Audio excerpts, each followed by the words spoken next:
Howdy folks, Zach Smith, plant dude. I wear many hats. I'm a pest control guy, I'm an arborist, a horticulturist, and a fan of pulling over to talk about awesome trees. So check this one out. All right folks, this is a valley oak, Quercus lobata. I don't really care if you don't like Latin names. Latin names are kind of a flex. Horticulturists like to flex. Arborists like to flex by using Latin names, but you know, it also gives you a very exact thing. If you ever wanted to buy one, you'd have to make sure you knew exactly what it was, or you might end up with one of the many other oaks. Look at how it weeps, almost like a weeping willow. Valley oaks are almost weeping trees. I mean, these branches and branchlets dangling down are, I mean, gorgeous in my opinion, and this is why people like weeping trees.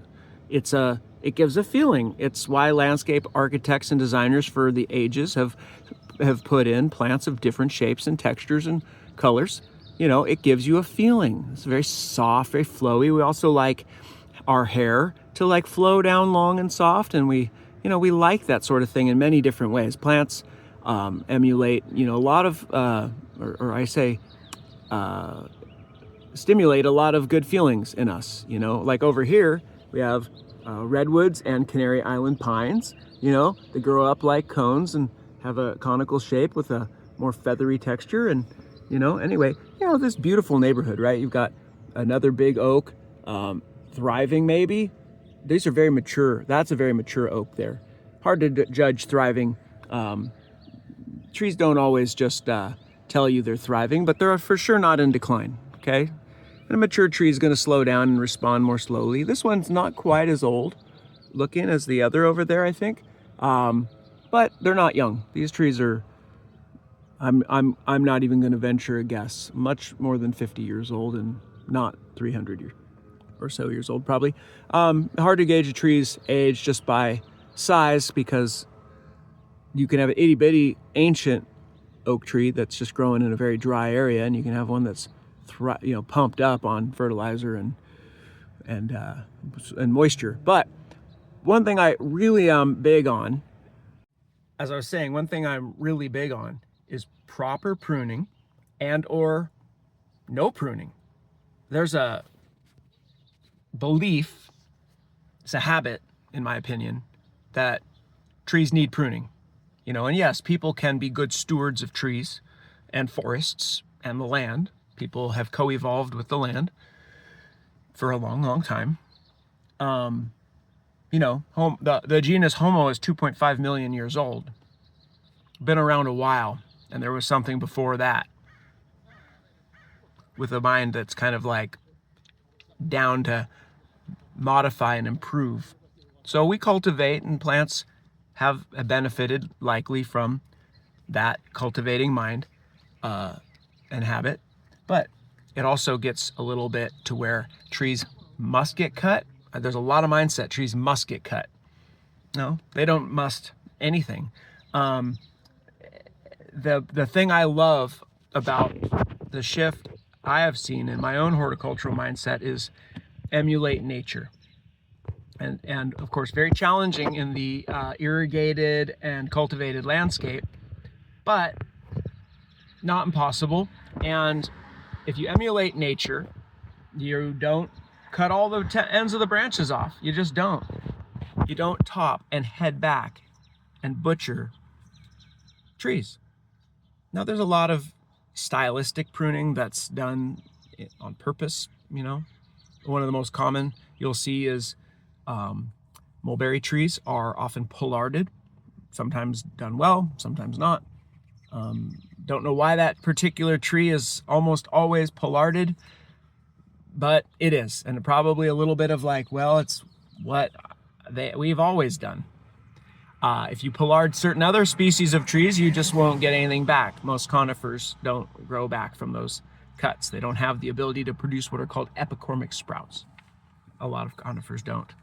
But when we see somebody who has no know-how, no education, or no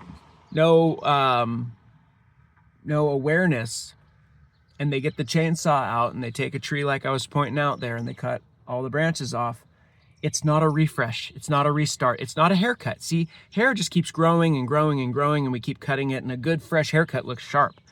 A good tree pruning job ought not look like a haircut.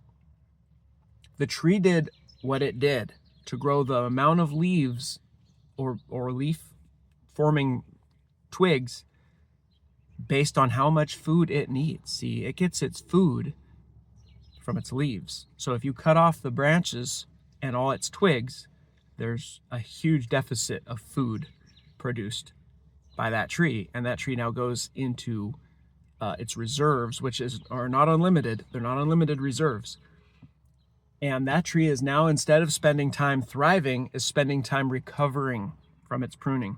So there's a bunch of rules of thumb, how much percentage to not remove and all this stuff, and I think that's great. But also ask the question, why am I pruning? You know, in horticulture school, we learned to prune a young tree so it didn't have major defects when it got older and didn't break off its own branches from a poorly formed crotch, crisscrossing branches that are just going to rub, and things that just look funky. Also, you got to live with the tree, so if a branch is just running right over the driveway and you're going to hit it with your car in the future, you should prune it off early. The last I heard, not prune any branch off 4 inches or larger, or likely never going to be able to compartmentalize that wound. Will turn into heart rot and hollowing. Makes sense. You're a little late to the game when you're cutting off 4-inch branches, but you know, I don't know the whole story of why you're cutting off 4-inch or larger branches.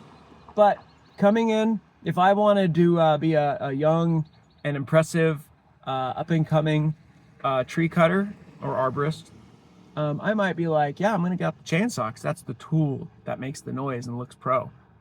But the guys that taught me how to pruned with loppers, pole loppers or pole pruners, pole saws, and all small cuts.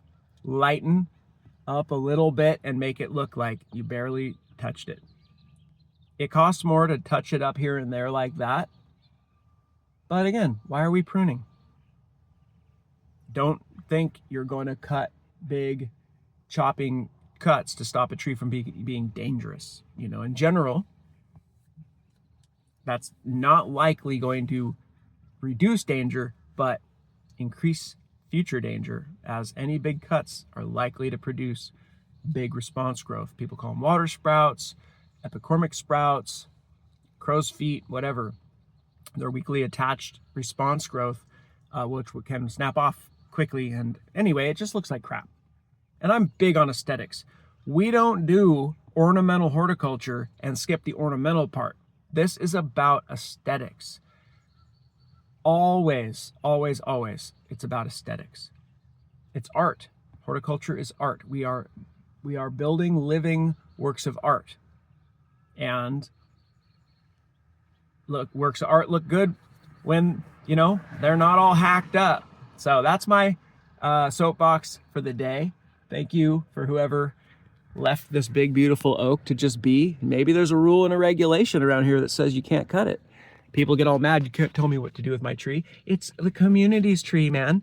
Everybody benefits from that tree. That tree is loaded with birds and bugs and all manner of ecosystem ingredients. And oaks are a huge keystone species. They bring in a primary source of protein for the ecosystem, from their own acorns to all the bugs that feed on them that feed the birds, and then the food chain goes from there. So thank you to whoever didn't hack up this tree or see it as a source of firewood. Yeah, the tree's probably worth a couple grand of firewood, but then it's gone. You know, whatever, however let's just say it's 80 years old. Well, is $2,000 of firewood for 80 years of time and water and fertilizer and care and all the effort a good ROI? I don't think so. All right. I'm Zach Smith, Pest Dude, Plant Dude, and Gopher Trapper. Wear many hats. Thanks for watching if you're still here. Bye.